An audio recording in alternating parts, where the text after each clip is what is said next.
Ballpen lang yan. Ako nagsintas yung bagalya ni Ninang.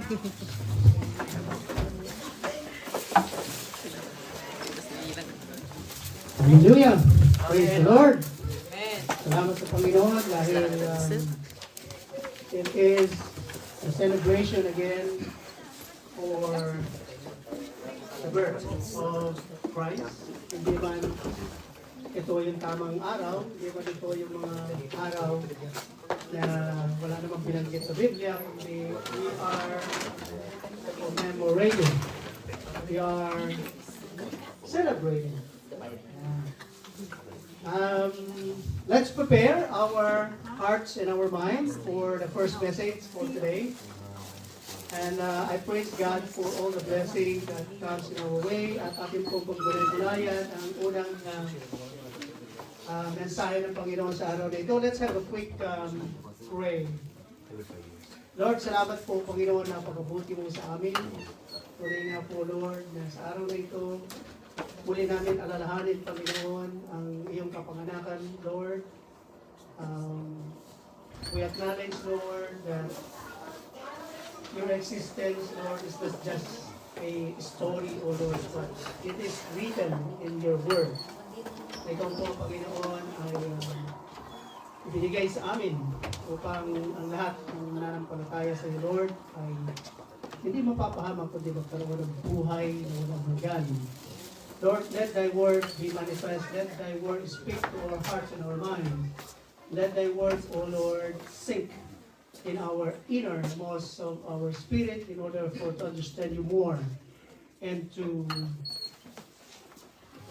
elaborate more of your love and how we appreciate the love of God. Thank you, Lord, for this day. In Jesus' name, amen. Alright, so dito ang ating pag-usapan ay yung pre-incarnate of Christ.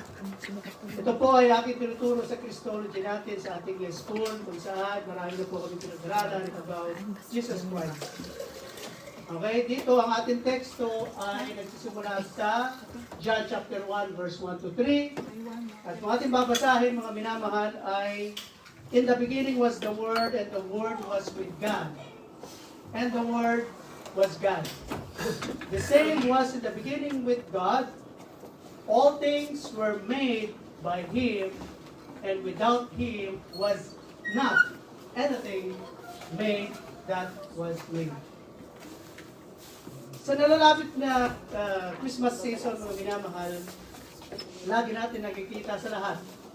Marami na nakikita natin ng mga celebration na nagpapakita ng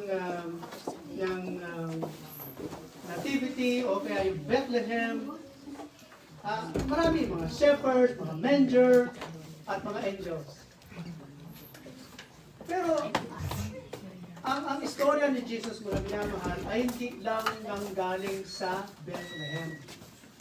Kundi, long before His birth, Jesus existed already as the eternal Son of God. He is sovereign over all creation. And of course, it is central to God's plan of redemption. Kaya nga, ibinigay sa atin. So, sa araw na ito, mga minamahal, meron tayong tatlong pag-aaralan. The three aspects of Christ's pre-incarnation. Una, ang kanyang eternal existence. Number two, ang kanyang sovereignty.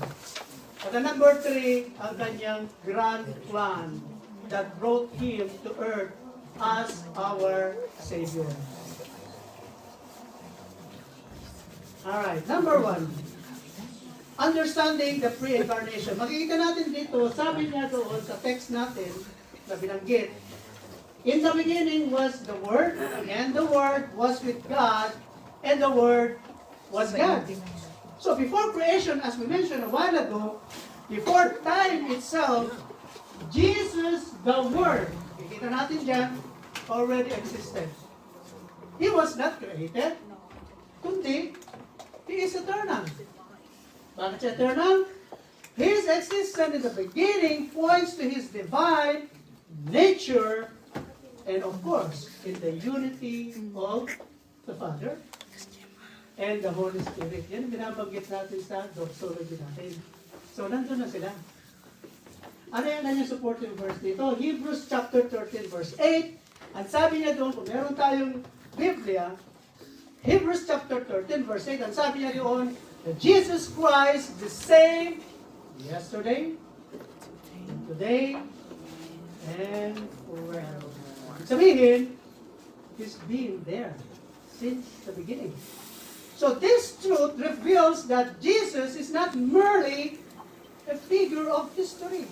Hindi lang siya, basta na lang narinig natin na may nagsabi sa atin, kundi He is eternal God who entered history for our sake. Makikita natin na ang Christmas na to na ating sineselebrate, o Pasko sa Tagalog, na nakikita natin yung baby in the manger, isa po siyang isang Diyos. His coming, sabi nga rito, He's eternal God, the creator of all things. His coming was not start of His existence, kundi yung po ay beginning ng kanyang mission to save humanity from sin. At ang tawag nila doon ay propitiation. Ibig sabihin ng propitiation ay, it means that Christ in His perfect life and atoning substitutionary death, that He satisfied the wrath of God against our sins and against us. Dahil ang sabi sa Biblia, for all have sinned, lahat po ng tao, walang exception doon. Ayaw mangyari yun ng Panginoon. Kaya nga, He is the propitiation. Siya ay naging substitutionary. Imbes na tayo mamamatay, kung tayo pupunta sa hell, siya na ang nagbayad. Number 2, the sovereignty of the pre-incarnation of Christ. Anong text natin dyan? The same text pa rin. Sabi niya, all things were made by Him. And without Him was not anything that was made. So, ibig sabihin, Jesus is the creator and sustainer of all things. Hindi lang pala siya Diyos, kundi siya talaga yung Diyos na kung saan siya ang nag-create na lahat ng bagay. Nag-aaral na namin ito sa Christology, and I believe our two students here already knows about this. He's sovereign over universe, holding all creation together by His power. Isa sa Diyos. May control siya sa lahat ng tao, kaya nga sovereign siya eh. Ang sabi niya rito sa Colossians chapter 1, verse 16. For by Him were all things created that are in heaven and that are in earth, invisible and visible. All things were created by Him and for Him. So siya nag-create na lahat ng bagay. Heaven and earth, invisible and visible. Siya nag-create at para rin sa Kanya. Colossians chapter 1 verse 16. Yan ang isa sa Kanyang sovereignty ng Kanyang pre-incarnate. Bago siya naging tao, ginawa niya muna ang sangkatauhan. Nakita natin dito sa Genesis chapter 18 verse 1 to 14. Una, nag-appear siya kay Abraham as a Lord to confirm the promise. Ang sabi niya doon, lahat ng makikita mong star dyan, magiging descendants mo. Kay Moses, he spoke to the angel of the Lord from the burning bush. Nag-aaralan namin sa Christology yan. Nag-appear din siya. This is one of his pre-incarnation kay Joshua. He appeared as the captain of the Lord's army. Kaya nga, makikita natin mga minamahal. Christ's sovereignty assures us that He has completely authority not only for the whole world, but over sin, death, and the enemy. So when we celebrate Christmas, remember, yung ating central of celebration is that baby in a manger na nakikita natin, na nag-illustrate about Jesus, is the sovereign Lord who rules all creation. Number 3, the pre-incarnation of Christ, the grand plan of redemption. Meron siyang mission. Doon pa rin tayo sa Galatians chapter 4, verse 4 to 5. Ang sabi niya dyan, but when the fullness of time was come, God sent forth His Son, made of a woman, made under the law, to redeem them that were under the law, that we might receive the adoptions of sons. So dito, sa versikulong ito mga minamahal, the incarnation was not afterthought. Hindi lang yung basta na lang na naisip natin. It is actually the central piece of God's redemption plan. For before the foundation of the world. Ephesians chapter 1 verse 4. Ano sabi niya doon? Ito yung mga pinag-uusapan natin. According as He had chosen us in Him before the foundation of the world. Pinag-uusapan natin na hindi pa natapos-tapos at pag-uusapan natin yan next week ang tungkol sa sino ang mga pinili. Right? Isaiah chapter 9 verse 6. The grand plan of redemption, for unto us a child is born, unto us a son is given. At sa Micah chapter 5 verse 2, but thou Bethlehem, Ephrathah, thou be little among the thousand of Judah, yet out of thee shall he come forth unto me to be the ruler of Israel. So, nung panahon pa noon ay meron na prophesy na ang the grand plan of redemption ay ibibigay sa atin. So, why the incarnation is necessary? Bakit? Ano sabi niya sa Mike? Ano sabi niya rito sa Luke chapter 19 verse 10? For the Son of Man is come to seek and to save that which was lost.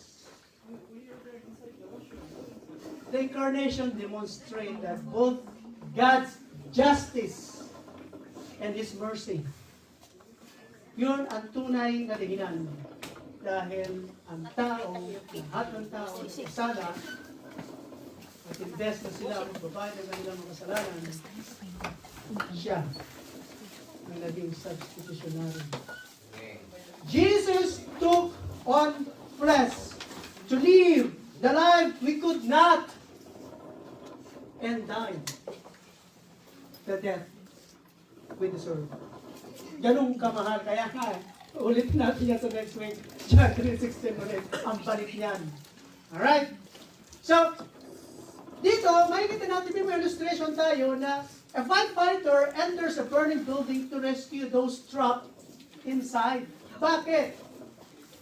Kasi kailangan nilang ma-rescue yung mga masusunog doon. Ganun din ang Panginoon na kahit mamamatay sila dahil hindi nila alam itong mga firefighter na ito, pag pumasok sila doon, hindi na sila sigurado kung makakalabas pa sila. Same with Jesus. He entered the fire of a broken, sinful world to save us, knowing it would cost His life. So, ang grand plan ng Panginoon,